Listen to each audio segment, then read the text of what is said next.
It's actually, it has been ventilated in the pleadings which we filed with the regular courts regarding the rehabilitation case, and this has even been elevated to the Court of Appeals.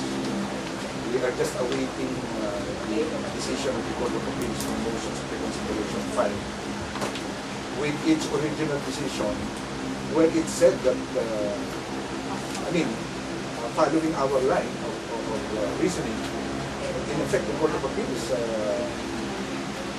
vindicated us by saying that there is really no case for rehabilitation in so far as specific plan is concerned. But of course, this is, as I said, this is pending resolution. There are motions for reconsideration. Court of Appeals. Actually, another, alam mo, we have a division of labor among us lawyers. I think it was 5 last year. Sir, pag nag-rule na yung CA, you'll ask for the transfer of the case back to No.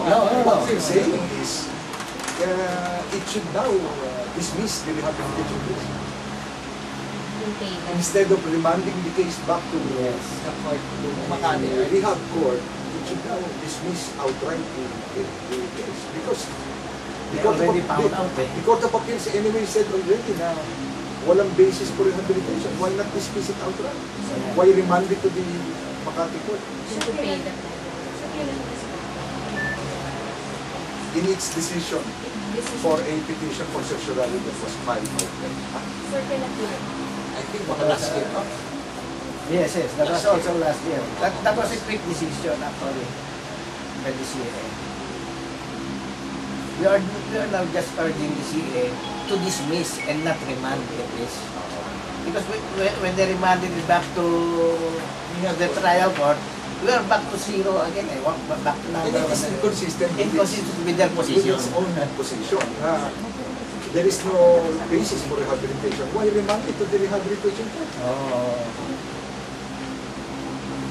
And when that happens, when the CA dismiss our case by granting our motion, tapos na boxing. Practically, tapos na boxing na kayo.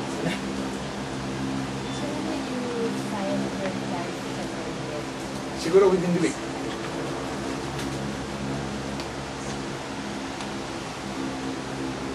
Yung sa SEC, at this week siguro po next week.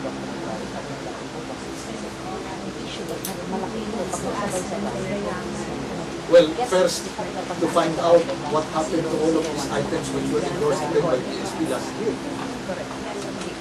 It was allegedly endorsed to them by the PSP on May 15 of last year. Mahigit ng isang taon. Binabasa ko muna, akala ko 2007 kasi may din eh. 2006. Based on March 11, 2006 Monetary Board Resolution. Now they will be forced back on our... They just sat on the case. You know what we told them? Sabi, I think ang problem sa SEC, and bank, sabi na, I think ang problem sa SEC, they refer matters to the desk. Refer to the drawer. Sabi na, everything is referred to the drawer. Naka-archives lang.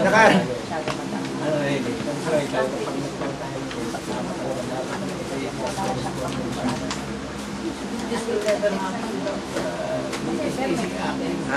in favor of the I think already filed on that last day first.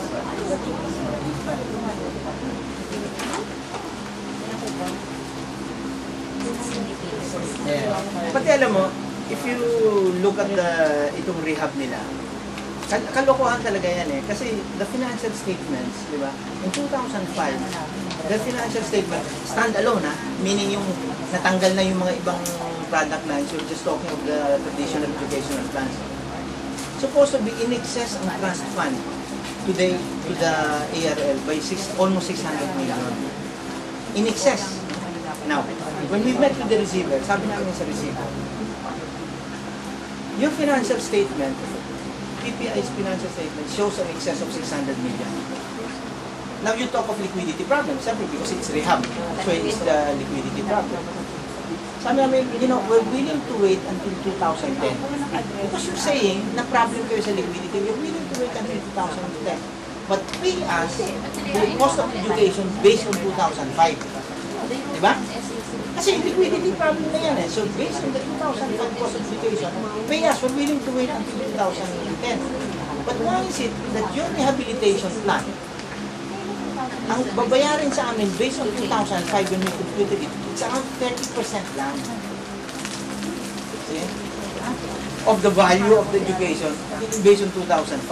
So, mukhang hindi lang pa niya. Hindi ganun ang nangyayari. Diba? Based on your financial statement, excess pa nga kayo. So, we're willing to pay 2010. But pay us the cost of education based on 2005. Because your financial statement shows it's liquid, in excess ka by 600, almost 600 million.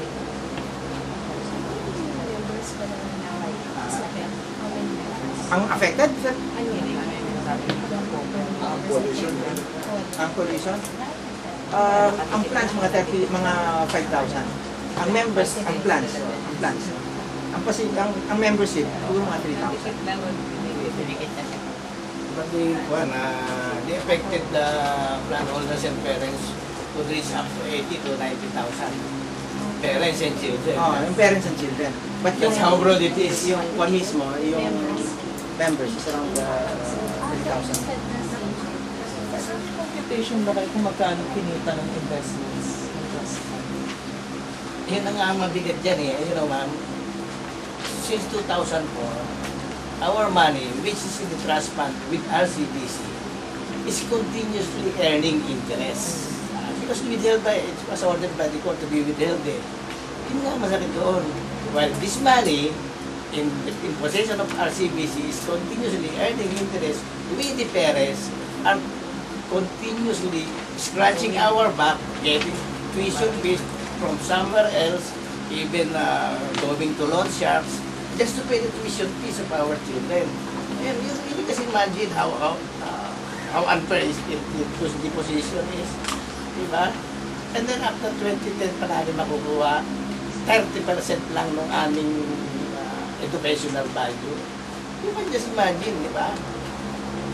Sinasabi namin, yung nung pinag-aralan namin yan, yung cost ng, yung yield na binibigay nila, so only yung nga, mga 8.3, I think, nandiyan yung sa 8.4. When the treasury bills was actually nasa 11%.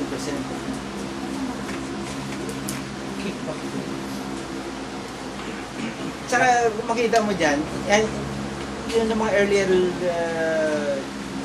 letters na namin to the SEC. Ang yield na, yung commission that they got, for this transaction sa Napocor was I think mga nasa almost 5%.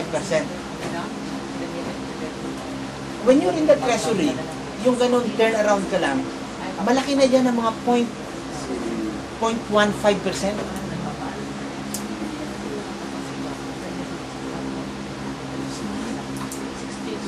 Tina Gomez is going to file maybe tomorrow in Pasay City. And, So far, sir, ilan na po yung simulated cases na? I already filed in Antipolo last June 1st. Paranaque, nag-file. Paranaque, there is one in Paranaque. Manila. Manila, Davao. I think that one is already been filed in Davao. Paranaque, Davao. Manila, Pasay. Wala ka na sa So, those were the cases already filed in courts. May naabot na nila. Of course, because our goal is to file more cases nationwide. So, gusto i-forward yung Nagera. Kasi, hindi naman daw nila makagod. Because we, way back in 2004, we already filed around 6 cases there. But those 6 cases were dismissed. Dapat pala apat tayo magtabi eh. Nasaan yung latest na